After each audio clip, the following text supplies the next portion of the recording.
Are you having a good time? Are you having a good time today? How'd you enjoy this morning's panels? I have the distinct honor and privilege to introduce last year's competition winner, who has been making important strides in the wealth building and technology community.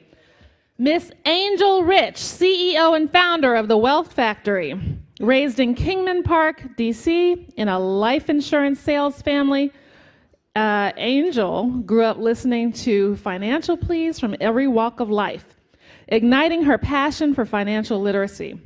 Rich graduated from Hampton with 6 honors, including honors college status. She became a global market research analyst for Prudential, conducting over 70 financial behavioral studies to learn how to systematically modify financial behavior. In 2010, Prudential CEO requested Rich to conduct Obama's Veterans Initiative research, and in 2011, Rich conceived the first African-American financial experience study.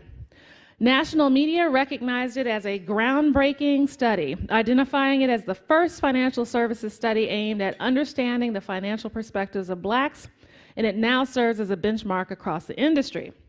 In 2013, Angel Rich successfully founded the Wealth Factory, and by 2014, she gained national stature with the Charter Schools Development Corporation, becoming a member of the DC Chamber of Commerce and was featured in the Washington Post Capital Business section. She also won the March of Dimes Rising Heroine of Washington, and in 2015, she conducted the Financial Empowerment of Urban Youth program and gained recommendations and citations from the U.S. Department of Education and earned the support of the White House and won Industrial Bank Small Business Competition. Now, something that you should know, she won last year's Inclusion Revolution Innovation Competition. Since that time, we have been in touch with each other. And can I tell you that she puts the H in hustle? Now, this woman, I am just amazed and astounded at her energy. And when I say that she puts the H in hustle, I mean with a capital H. She recently completed a new book that I was happy to actually write the foreword for. And that book is called History of the Black Dollar. So with that, welcome, Miss Angel Rich.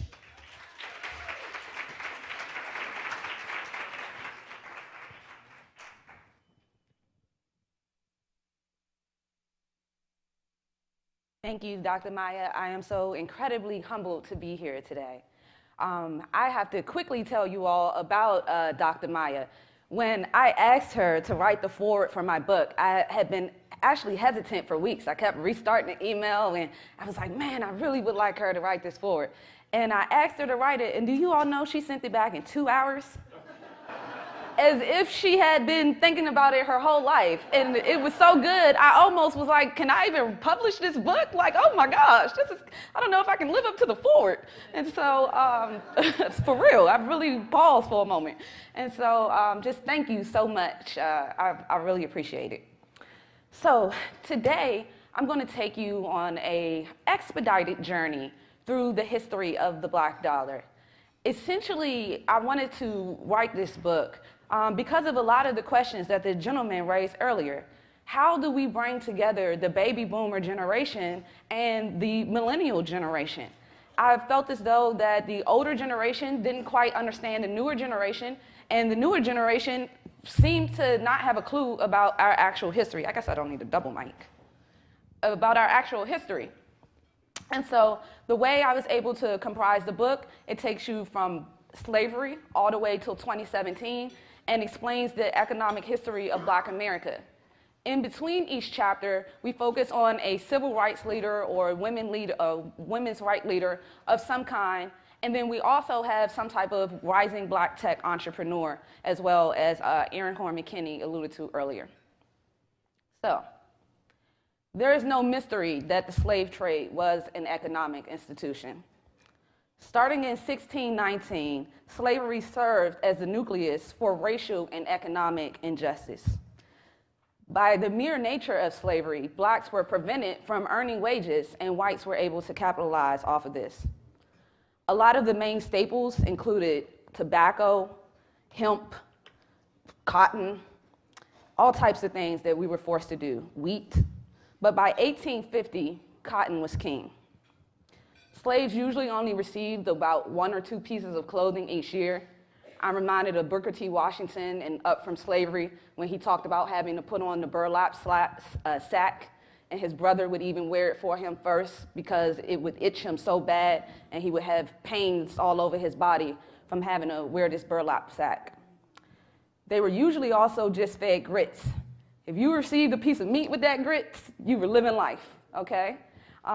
Harriet Tubman once got in trouble for stealing a sugar cube off of her master's table, and she was caught before she was able to actually put that sugar cube in her mouth, and she was punished for that. But what people don't know is that the power of the black dollar actually started in 1621, a few years just after slavery. A group of Virginian blacks were able to earn enough money. Some slaves actually got paid by their masters. Not much money, but you know, $1 here and there, that type of thing. And so they would save this money. And this group of blacks in 1621 was able to purchase some land, and they started selling their own tobacco and rice. Then by 1700, blacks actually started partnering with Native Americans and learning their language. Now, everybody say they got a little bit of Indian in them. Guess what? We really do. We really do. And so with the Lewis and Clark expedition, people don't know that William Clark's slave actually led the Lewis and Clark expedition. And that's another reason with Sacagawea that we have her intertwined in our history. So there's a very deep history with Native Americans and blacks. Also, people don't know that I found very interesting. I eat a lot of oysters. Did you know that it was actually a couple in 1736 that was the first to take oysters and sell them in Rhode Island? So seeing a budding economy, Richard Allen and a man named Mr. Jones started a black community for the Free African Slave Society in 1778. Following that, Mr. James Norton created a niche market for himself, becoming a sailmaker. This was after and during slavery, not after slavery, after he was able to become free. Or actually, I think I'm corrected, he was free already. His father was a slave, and he was born free. So, but despite these advancements, blacks still remained in the harsh chains of slavery. And from 1805 to 1860, there was a well-established market for blacks. Now, raise your hand if you have not read the Willie Lynch letter so I can shame you publicly. The Willie Lynch letter was a letter written by a slave master that he performed it at an event that they had every year where they would come together, kind of like a conference like this, and talk about the best way to control your niggas. And so he got up and he said, in my bag, I have a foolproof method for controlling your slaves. And he talked about controlling them by age and color and light skin against dark skin and old against young and all of these various different characteristics that we still fight each over to this day. To this day, we're divided by these things. And he said, if used properly, they will last 300 years. And guess what? They have. So slavery actually started to dwindle out a little bit by the mid-1700s because of the Revolutionary War. They thought that it was going to come to an end. But good old Eli Whitney, a slave himself, created the cotton gin. And because he created this cotton gin, it suddenly spawned from having 250,000 blacks as slaves to 4 million blacks, because they now needed to be able to funnel the cotton that was coming out of America.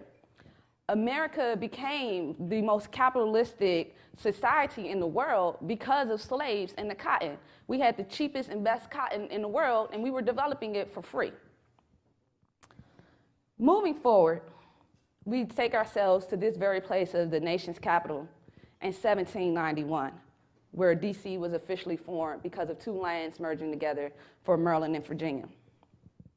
There were a lot of free slaves in DC as masters died out and different things of this nature. Next thing you know, half of the black population in DC were slaves. And eventually were free. And eventually it got to be 3/4.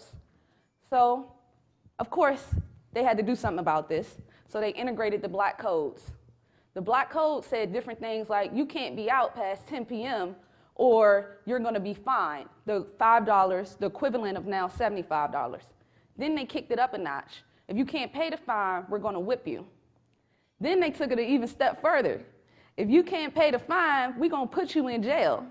And in order to get out of jail, you're going to need 3 signatures from 3 upstanding white people saying that you're cool.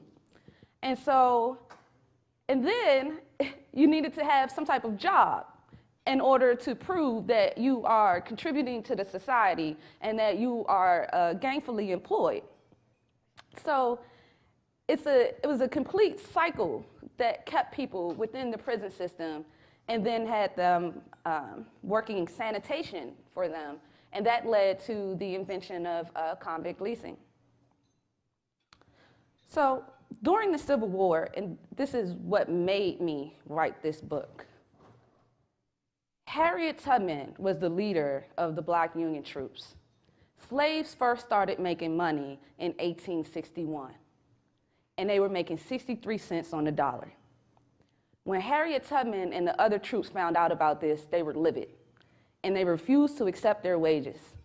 And they continued to refuse to accept their wages until they were actually paid. Now, they never actually received equal payment, but what they at least requested was retroactive pay for those that had been enlisted in the Army before the Civil War ended with the Emancipation Proclamation.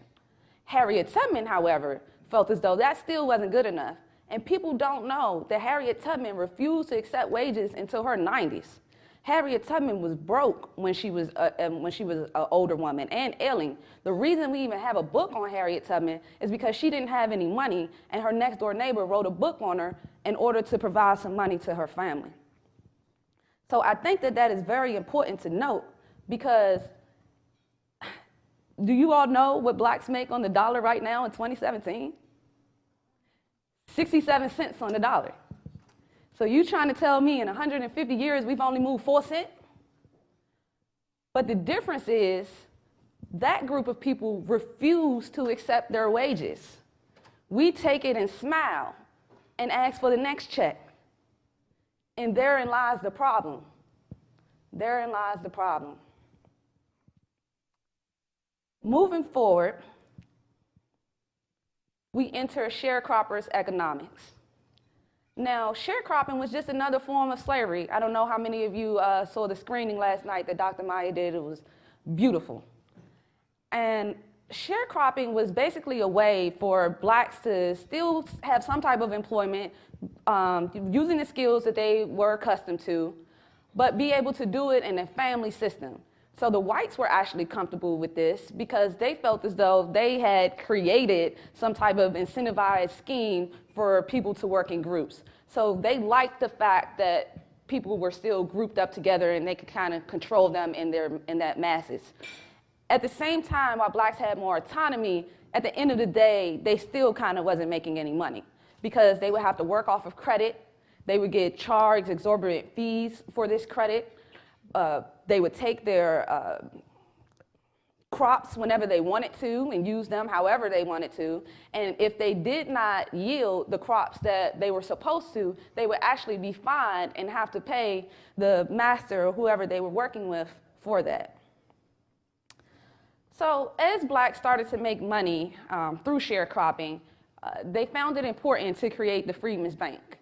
And so many of you are probably actually familiar with Freedman's Bank.